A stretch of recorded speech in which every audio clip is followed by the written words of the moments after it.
बेटा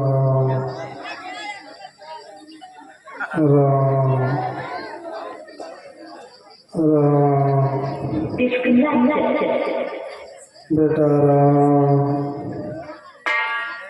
राम बेटा राम राम बेटा राम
बेटा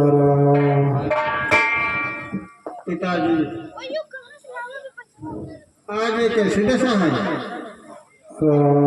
कभी आँखें उगलती हैं, कभी आँखें निकलती हैं, कभी कुछ होंठ जलते हैं, कभी आहें निकलती हैं।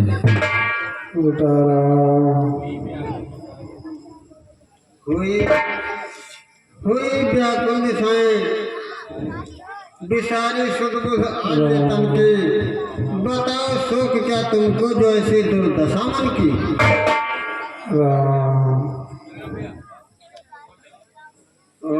पिताजी बोलते भी नहीं, क्या आपको कोई महान दुख है? तो मुझे देखते ही गले से लगा लेते थे और संसार के सारे दुख भुला देते थे। माता जी आप ही इसका कारण बतलाइए और मेरे मन की शंका मिटाइए। बेटा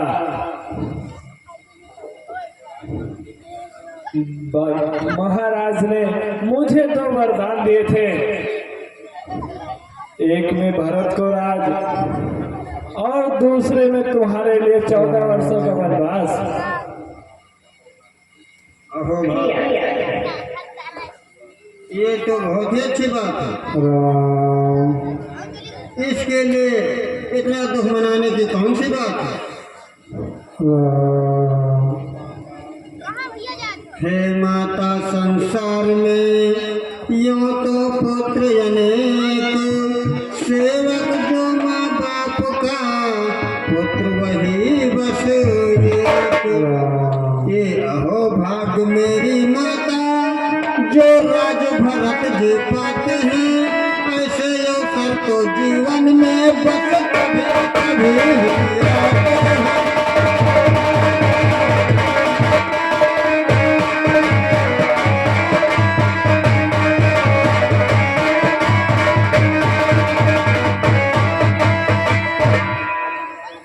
पुत्र हैं सच्चे क्षत्रिय के, अपने सत धर्म पर निश्चल हैं। दुख हमको एक यही माता के पिता हमारे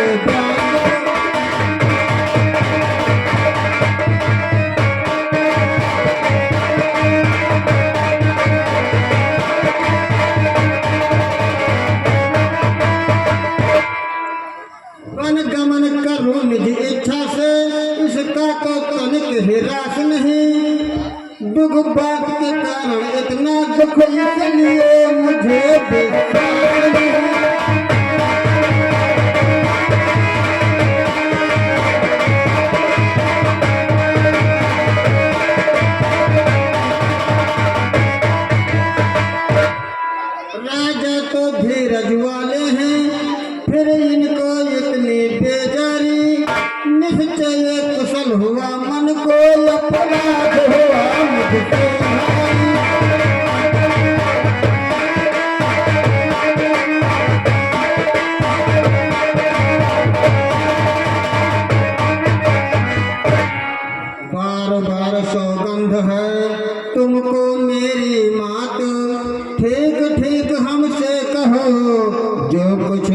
मेरी बात।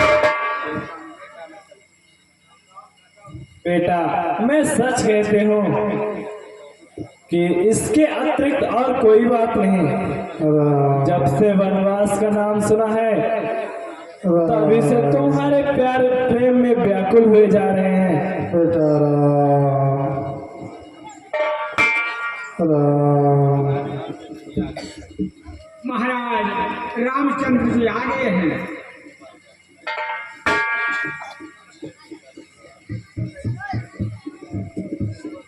पिताजी प्रणाम। हाँ बेटा, मेरी छाती पर बिजली और दिल में आग जलती है, पर सिर पर पहाड़ आग से सरता होती है बेटा राम। शांत पिताजी शांत। राम मेरी आंखों के ठंडक, मेरे दिल के आराम। बेटा तू फिर भी कहीं मेरी साया से दूर नहीं जाना। पिताजी शोक और संताप को दूर कीजिए और मुझे प्रसन्न मुख होकर आज्ञा दीजिए। मैं आपके वचनों का पालन करने में बड़ा सुखी हूँ। है पुत्र वही सच्चा जो माँ बाप का पुजारी। मेरी खुशी है उसमें जिसमें खुशी तुम्हारी।